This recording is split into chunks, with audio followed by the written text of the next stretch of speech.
اور جو شخص ان کے سامنے کھڑا ہوا وہ انتپاس تھا، جیسا کہ آج کی انجیل میں بیان کیا گیا ہے۔ انجیل میں یسوع انتپاس کو میرا گواہ اور میرا وفادار کہتا ہے۔ یسوع کا وفادار گواہ وہ یسوع کی جانب سے ایسے پکارا گیا۔ ہم دیکھ سکتے ہیں اس کا ایمان ایسا تھا۔ اگر یسوع اسے وفادار شہید گواہ کہتا ہے تو اس کا مطلب ہے کہ اس کی وفاداری ظاہری اور جسمانی وفاداری نہیں تھی بلکہ روحانی وفاداری تھی۔ اس کا مطلب ہے کہ اس نے گناہوں کو ترک کیا، اپنے آپ کو فروتن کیا اور یسوع کے دل کے مشابہ ہوا، اور اسی وقت میں وہ یسوع کی گواہی کی ذمہ داری میں وفادار تھا، حالانکہ وہ ایک مشکل وقت تھا۔ خاص طور پر اس نے شیطان کی کمین گاہ جیسی جگہ پر بھی وفاداری سے انجیل کی منادی کی، وہ جگہ جو بتوں، گناہوں اور برائیوں سے بھری ہوئی تھی، اور آخرکار وہ شہید کی موت مرا۔ انتپاس کی شہادت سے متعلق ایک کہانی ہے۔ ایک رومن آفیسر نے انتپاس کو ایک بت کے سامنے کھڑا کر کے کہا، انتپاس، اس رومن شہنشاہ کے بت کے سامنے جھکو۔ تب انتپاس نے اس طرح جواب دیا کہ بادشاہوں کا بادشاہ اور خداوندوں کا خدا صرف یسوع مسیح ہے، میں یسوع مسیح کے سوا کسی کے سامنے نہیں جھکوں گا۔ تب وہ آفیسر بہت غصے میں آ گیا اور چلایا، انتپاس، کیا تم نہیں جانتے کہ تم پوری دنیا کے خلاف ہو؟ تب انتپاس نے کہا، میں تمام دنیا کے بتوں کے خلاف اعلان کرتا ہوں اور تصدیق کرتا ہوں کہ یسوع مسیح خداوندوں کا خداوند ہے۔ تب غصے میں آفیسر نے انتپاس کو پیتل کی جلتی ہوئی بھٹی میں ڈال کر ہلاک کر دیا، اور انتپاس شہید ہوا۔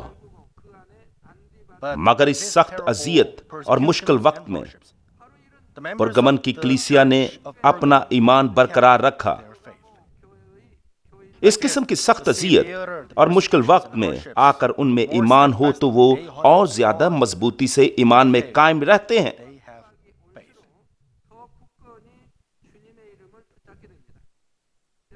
اپنے آپ کو انتپاس کی جگہ رکھنے کی کوشش کریں۔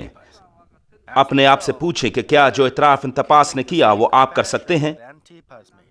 اور کیا آپ میں اتنا ایمان ہے کہ ایک شہید کی موت مر سکیں؟ وہ جو روح میں داخل ہو چکے ہیں یقیناً شہید کی موت مر سکتے ہیں اور کسی قسم کی ایذا رسانی پر بھی غالب آ سکتے ہیں۔ لیکن جو جسمانی ہیں، حالانکہ وہ سوچیں ایسی صورتحال میں وہ ایسا کر سکتے ہیں، وہ ایسا اعتراف نہیں کر سکتے۔ اس لیے جتنی جلدی ممکن ہو آپ کو روح میں آنا چاہیے۔ جب آپ روح میں آتے ہیں تو آپ اس ایمان کا مظاہرہ کر سکتے ہیں جو کسی بھی صورت میں تبدیل نہیں ہوتا۔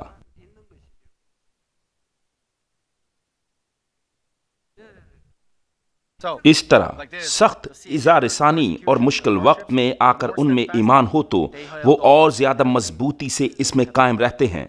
لیکن لوگوں میں سے جو چرچ جاتے ہیں اور سچائی کو نہیں جانتے ہیں، جو اسے نہیں سمجھتے،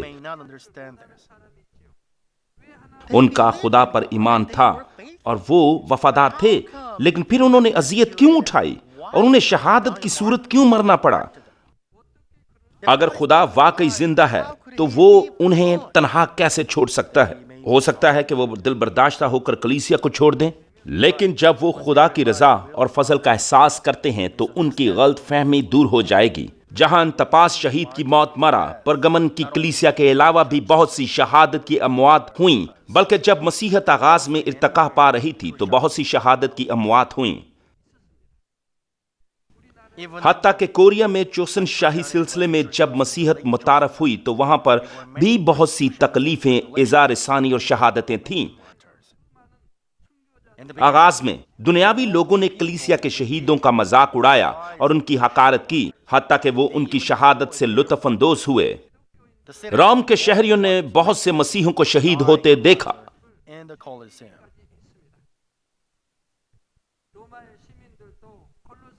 انہوں نے انہیں شہید ہوتے ہوئے دیکھا،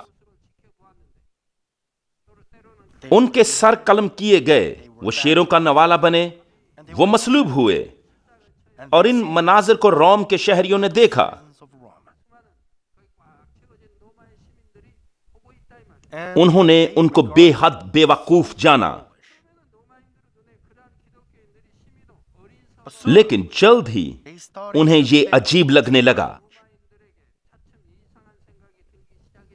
مرتے وقت ان کے چہرے پر مسکراہٹ کیسے آ سکتی ہے؟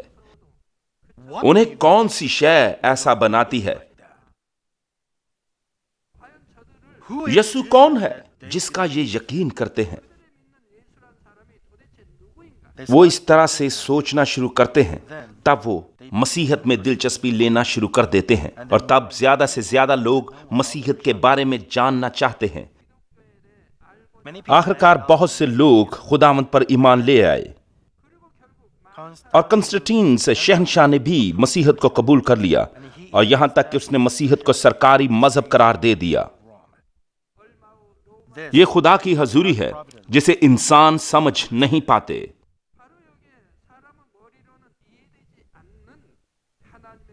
اب تو کیا تب انہیں نقصان اٹھانا پڑتا ہے؟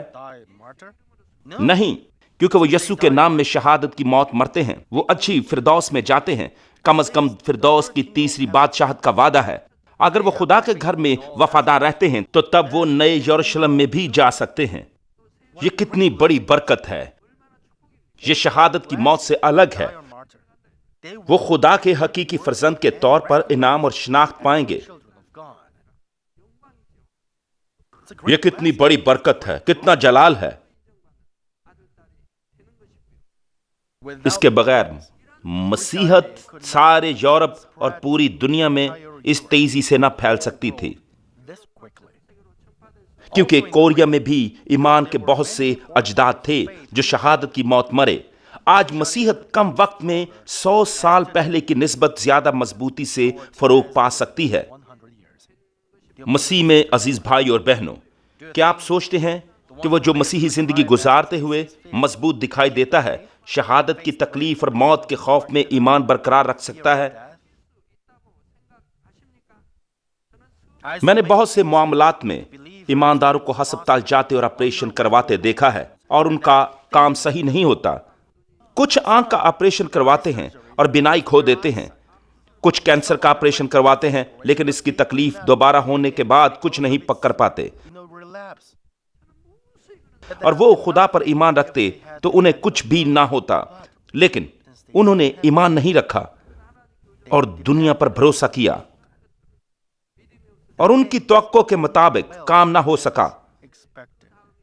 مجھے اس کے لیے افسوس ہوتا ہے. اس لیے آپ کو ہر روز اچھی مسیحی زندگی گزارنی ہے، اور آپ میں ایمان ہونا چاہیے. پھر جب آپ بیمار ہوتے ہیں تو ایمان سے شفا پائیں گے. علاوہ ازیں، اگر آپ خدا کے کلام پر عمل کرتے ہیں تو یہ آپ کے ساتھ نہیں ہوگا.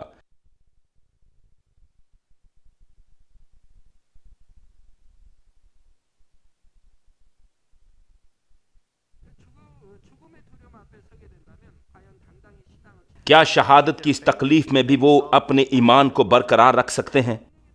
اگر وہ روح القدس کی قوت سے شہادت تک ایمان برقرار رکھتا ہے تو یہ اچھا ہوگا. لیکن حقیقت یہ ہے کہ ایسے آدمی کے لیے موت کے خطرے میں ایمان برقرار رکھنا آسان نہیں ہے.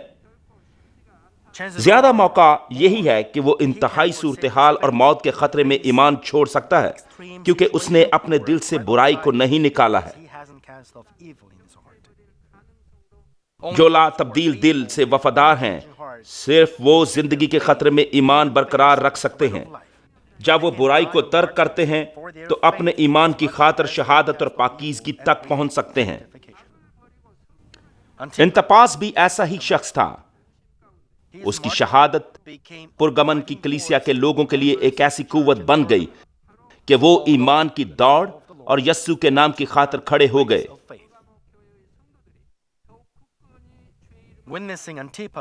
انتپاس کی شہادت کی گواہی دیتے ہوئے وہ نہ تو ڈرے اور نہ چھپے، بلکہ انہوں نے یسوع کے نام پر اور زیادہ بھروسہ کیا اور فتح حاصل کی.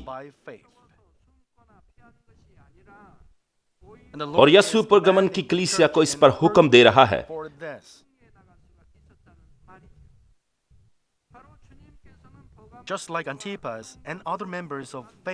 انتپاس اور پرگمن کی کلیسیا کے دوسرے ایمان کے ممبران کی طرح آپ بھی یسوع کے وفادار گواہ بن جائیں، جو کہ کلیسیا کو دائیں بائیں مڑے بغیر ہر قسم کی تکلیف اور اعزاء رسانی میں سنبھال سکتا ہے۔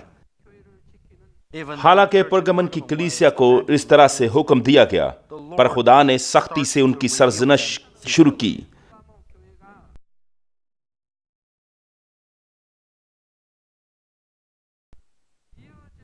14 آیت میں وہ کہتا ہے، لیکن مجھے چند باتوں کی تجھ سے شکایت ہے، اس لیے کہ تیرے ہاں بعض لوگ بلعام کی تعلیم ماننے والے ہیں، جس نے بلق کو بنی اسرائیل کے سامنے ٹھوکر کھلانے والی چیز رکھنے کی تعلیم دی، یعنی کہ وہ بتوں کی قربانیاں کھائیں اور حرام کاری کریں۔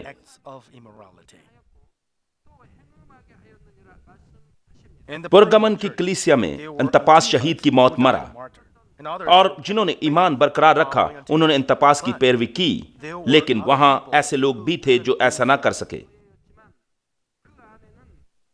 لیکن یسوع کہتا ہے کہ انہوں نے بلعام کی تعلیمات کو مانا اور اس نے سختی سے ان کے اعمال کی سرزنش کی۔ اس پیغام کو سنتے ہوئے آپ کو اپنے آپ کو جانچنا چاہیے کہ کیا آپ بھی انہی میں سے ہیں جو بلعام کی تعلیم کو مانتے ہیں یا بلعام کی تعلیمات کو سن رہے ہیں۔ آپ اپنے آپ کو جانچیں۔ اور وہ یہ بھی کہتا ہے کہ تیرے ہاں بعض نکیلیوں کی تعلیمات کو مانتے ہیں اور وہ انہیں سخت سرزنش کرتا ہے۔ مجھے امید ہے کہ واضح طور پر دیکھیں گے کہ بلعام کی تعلیمات کیا ہیں اور نکلیوں کی تعلیمات کیا ہیں۔ تو پھر وہ کون ہیں جو بلعام اور نکلیوں کی تعلیمات کو مانتے ہیں؟ اسے سمجھنے کے لیے ہمیں اسرائیلیوں اور بلعام کے درمیان رونما ہونے والے واقعے کا جائزہ لینا پڑے گا، جو کہ گنتی کی کتاب 22 اور 24 باب میں بیان کیا گیا ہے۔ بلعام بیور کا بیٹا تھا اور دریائے پتر کے کنارے رہتا اور خدا سے بات کر سکتا تھا، اور واضح الفاظ میں وہ جانتا تھا کہ خدا سے گفتگو کیسے کی جاتی ہے۔ ایک دن موآب کے بادشاہ بلق نے اس سے ایک درخواست کی۔ بلق نے بلعام کو کہا کہ اسرائیلیوں پر لعنت بھیج۔ بلعام ان دنوں پہلے سے بہت مشہور تھا اور دوسرے ممالک میں بھی جانا جاتا تھا، اس لیے وہ اس کے پاس آیا کہ وہ اسرائیلیوں پر لعنت بھیجے۔ موآب کے بادشاہ بلق نے سن رکھا تھا کہ خدا اسرائیلیوں کے ساتھ ہے، اور جب اس نے سنا کہ اسرائیلی اس کے ملک کی جانب آ رہے ہیں، وہ خوف زدہ ہو گیا۔ اس نے بلعام سے مدد مانگی۔ جب بلعام نے خدا سے اس کی مرضی پوچھی تو خدا نے کہا، ان کا ساتھ نہ دے، اور تجھے لوگوں پر لعنت نہیں کرنی چاہیے، کیونکہ ان پر برکت ہوئی ہے۔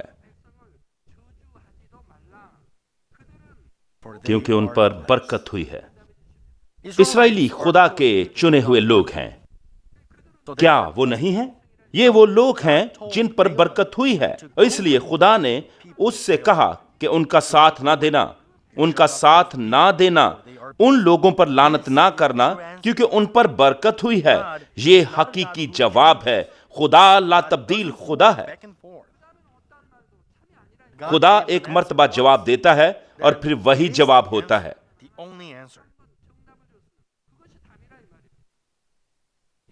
جب بلعام نے خدا سے یہ جواب پایا تو اس نے بلق کی بات کو رد کر دیا، لیکن موآب کے بادشاہ نے اور زیادہ عزت دار شہزادوں کو بلعام کے پاس سونے اور چاندی کے ساتھ بھیجا۔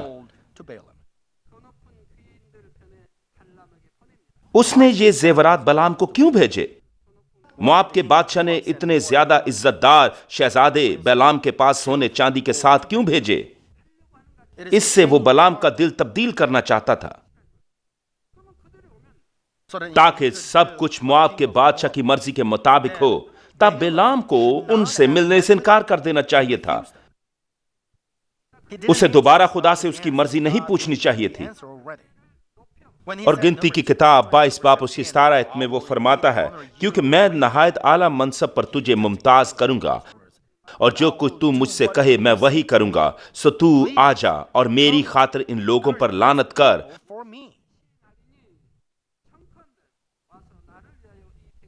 بلعام کی آنکھیں اس سونے اور چاندی سے چندھیا گئیں، کیونکہ پیسے اور عزت کے لیے اس میں لالچ اور خود غرضانہ خواہش تھی۔ چنانچہ شیطان کی ترغیب سے اس کا دل ڈگمگا گیا۔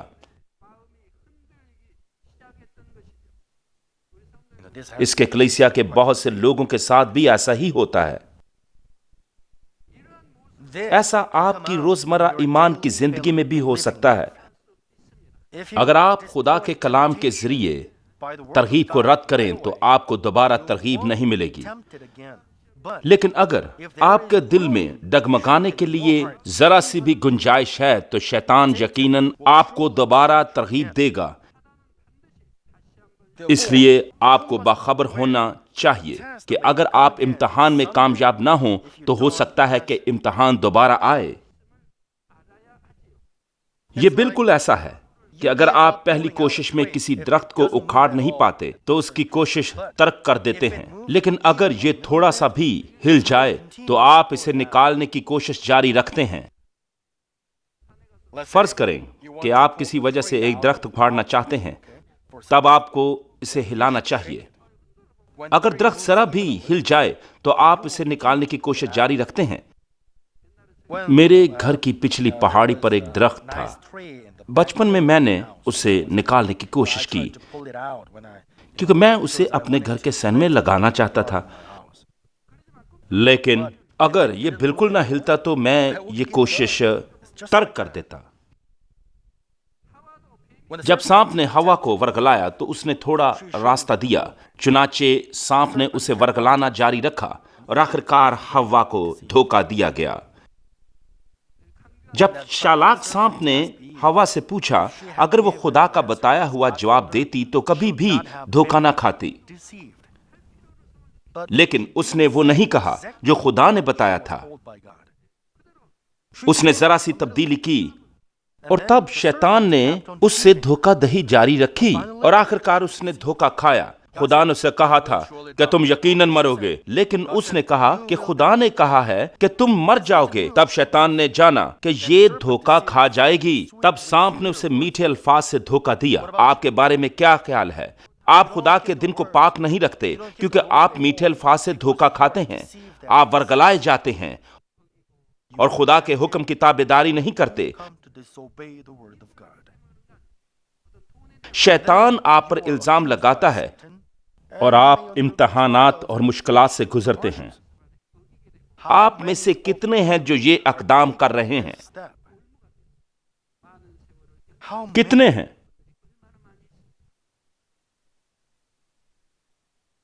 ظاہری طور پر لگتا ہے کہ آپ اس میں کامیاب ہو گئے ہیں، لیکن اگر آپ مکمل طور پر دل سے اس میں کامیاب نہ ہوں تو شاید شیطان آپ کو دوبارہ ورگلائے۔ بظاہر لگتا تھا کہ بلعام نے پہلا امتحان پاس کر لیا ہے، لیکن کیونکہ اس میں رویے اور وقار کے لیے لالچ اور خود غرضانہ خواہش تھی تو وہ دوبارہ بھی ورگلایا گیا۔ بلعام نے بلک کے خادموں کو یوں جواب دیا، اگرچہ بلک مجھے ڈھیروں سونے چاندی دینے کو ہے تو بھی میں کوئی چھوٹا یا بڑا عمل اپنے خدا کی مرضی کے خلاف نہیں کر سکتا۔ حالانکہ اس نے ایسا کہا لیکن اس کا دل پہلے ہی ڈگمگا چکا تھا۔ اگرچہ وہ خدا کی مرضی کو جانتا تھا، اس کے باوجود اس نے کہا برائے مہربانی آج رات یہاں ٹھہر جاؤ۔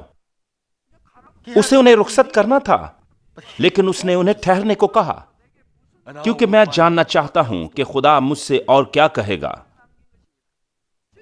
اب وہ اپنی خود غرض سوچ کی وجہ سے پہلے ہی دھوکہ کھا چکا تھا۔ ترغیب کتنی اچھی ہے، اب وہ ترغیب میں آ چکا تھا۔ خدا نے اسے درست جواب دیا، لیکن اس نے کہا کہ وہ خدا سے دوبارہ پوچھے گا۔ 100 میں سے 1% اگر خدا اسے ایسا کرنے کی اجازت دے تب وہ کرے گا، اس لیے اس نے کہا کہ وہ دوبارہ پوچھے گا۔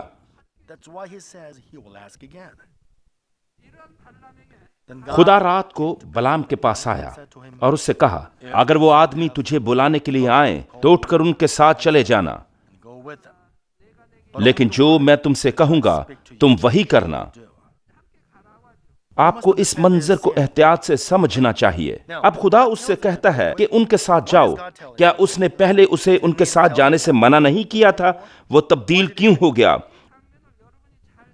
آپ کو اس قسم کی صورتحال کو اچھی طرح سے سمجھنا چاہیے، کیونکہ شاید آپ کو ایسے معاملات کو ختم کرنا ہو۔ جب میں آپ سے بات کرتا ہوں تو ایسا اکثر ہوتا ہے، میں آپ کو ایک جواب دیتا ہوں اس سے قطع نظر کہ آپ کا مسئلہ کیا ہے، لیکن کیونکہ جواب آپ کی سوچ کے مطابق نہیں ہے یا پھر آپ کی خود غرضانہ خواہش ہے اور لالچ ہے، آپ مجھ سے دوبارہ یہی سوال پوچھیں، اگرچہ میں آپ کو پہلے ہی جواب دے چکا ہوں، پھر میں ویسا ہی کرتا ہوں جیسا خدا نے کیا۔ آپ کو اس صورتحال کو اچھی طرح سمجھنا چاہیے۔ اگر آپ اسے جسمانی لحاظ سے سمجھیں تو شاید آپ کو خیال آئے کہ بلام بلک کے پاس خدا کی مرضی سے گیا، لیکن جب بلام نے پہلی مرتبہ خدا کی مرضی پوچھی تو خدا نے اسے واضح طور پر بتایا تھا، لیکن جب بلام نے دوسری مرتبہ خدا سے پوچھا تو خدا نے اسے ان کے ساتھ جانے کی اجازت اس لیے دی کیونکہ خدا اس کے دل کو جانتا تھا۔ اگر بلام صاف دل انسان ہوتا تو قطع نظر اس کے کہ اسے کس قسم کی عزت اور دولت دی گئی، وہ کبھی جانے کی خواہش نہ کرتا، تو وہ خدا سے دوبارہ نہ پوچھتا۔ آپ میں سے بعض لوگ دوبارہ مجھ سے پوچھتے ہیں، حالانکہ میں آپ کو پہلے جواب دے چکا ہوں۔ ذرا دانیل اور اس کے 3 دوستوں کے بارے میں سوچیں۔ جب دانیل شیروں کی مان میں پھینکا جانے والا تھا تو اس نے کیا کیا؟ اس کا شکر گزاری کے ساتھ ایک شہادت کی موت والا دل تھا۔ اس نے سمجھوتا نہیں کیا۔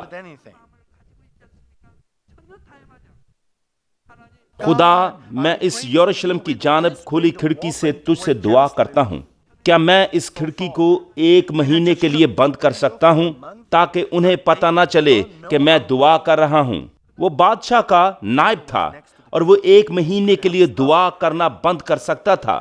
وہ بند کھڑکی سے بھی دعا کر سکتا تھا۔ وہ خدا سے کہہ سکتا تھا، خدا میں تجھ سے اپنے کمبل میں ہی دعا کر لوں گا۔ کیا آپ نہیں سوچتے کہ وہ خدا سے اس طرح کہہ سکتا تھا؟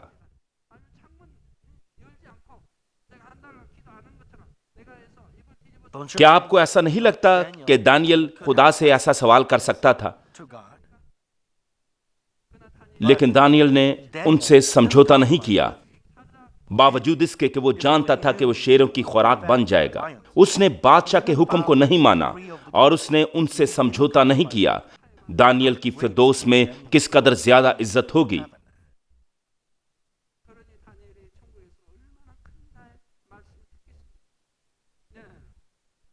علاوہ ازیں وہ جانتا تھا کہ خدا اسرائیلیوں کے ساتھ تھا، اس لیے اس نے اسرائیلیوں پر لعنت کرنے کے مشورے کو نہیں مانا۔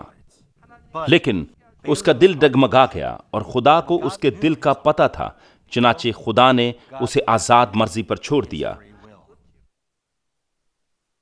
اگر خدا اسے روکتا تو بلام کا دل دوبارہ ڈگمگا جاتا۔ جب بلک کے خادم اور زیادہ سونے اور چاندی سے اسے للچاتے، ایسے میں اسے طاقت سے منع کرنا انصاف کے خلاف ہوتا۔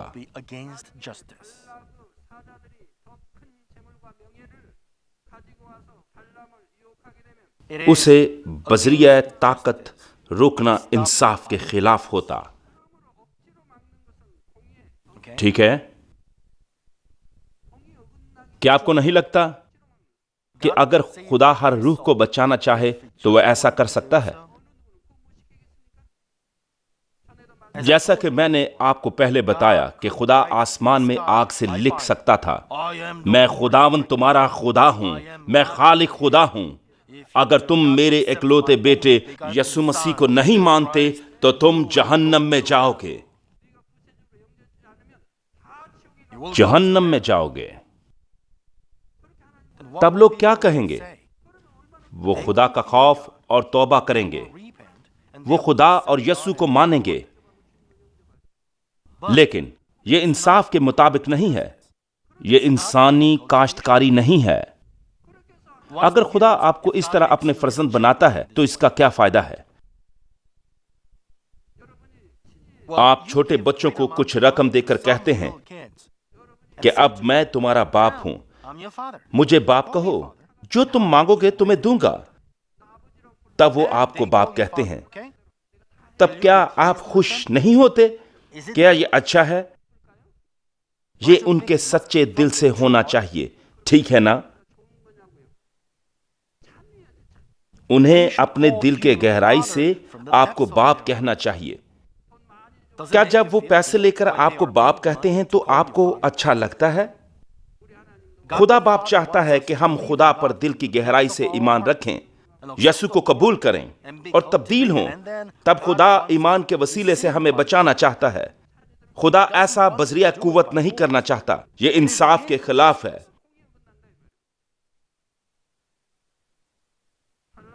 اگر خدا بذریعہ قوت جانے سے روکتا تو یہ انصاف کے خلاف ہوتا۔ یہ اس طرح ہے کہ دنیا کے لوگوں کو بذریعہ قوت گناہ سے روک سکتا ہے، یہ انصاف کے خلاف ہے۔ چنانچہ بلعام بلک کے پاس جانے کے لیے آیا۔ خدا نے اس کا راستہ روکنے کے لیے اپنا فرشتہ بھیجا اور اسے یہ بتانے کے لیے گدھی کا منہ کھولا کہ اس کا یہ عمل غیر محتاط ہے۔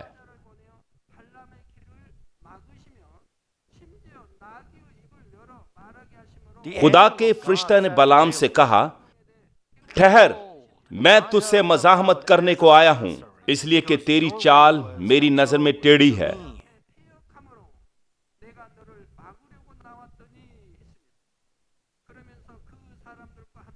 تب اس نے کہا، تو ان آدمیوں کے ساتھ چلا جا، لیکن صرف وہی بات کہنا جو میں تجھ سے کہوں۔ مواب کا بادشاہ بلک جو چاہتا تھا اس کے برخلاف ہو گیا، اور خدا نے بلعام کے ہونٹوں سے اسرائیل کو برکت کے کلمات دیے، اور یوں یہ واقعہ ختم ہوا۔